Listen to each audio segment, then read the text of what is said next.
Padayong may babag si Cebu City Vice Mayor Tomas Osmeña sa pagpadayon sa proyekto sa Monterrasas de Cebu, bisan pa man og di pahibaw na sa konseho ang developer nga nahuman na nila ang tanang 24 ka mga detention ponds. Sayra nato ang detalye sa report ni Alan Domingo.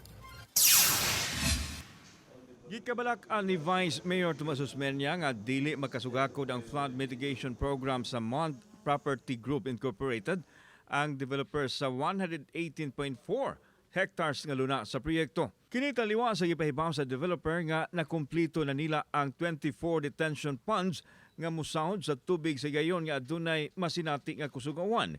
Tingwa sa Vice Mayor nga maisyuhan og cease and desist order ang land development sanglit ang giingong fully operational flood protection posible kuno maghatod og dako nga katalagman diin gihimo niyang sanglitanan ang bagyong Roping kaniadto.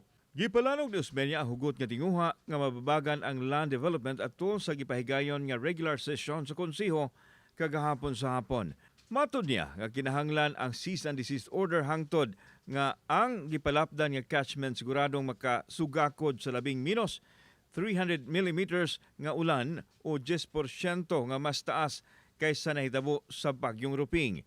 Sa report nga gisumiter sa developer ngadto sa konseho sa Cebu City, gipaniguro nila nga nahumana ang 24 ka detention ponds.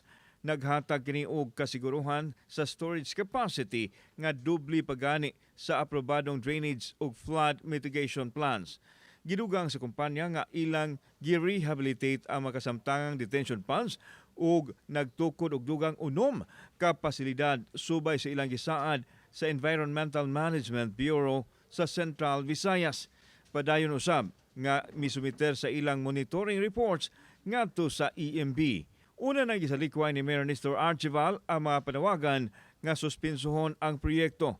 Iyang gipasabot nga kinahanglang timbang-timbangon sa mga opisyal sa dakbayan ang technical nga assessment nga gisumiti sa developer o ang pagsusi sa mga ahensya sa kagamhanan.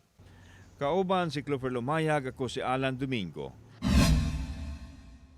Balitang Bisdak.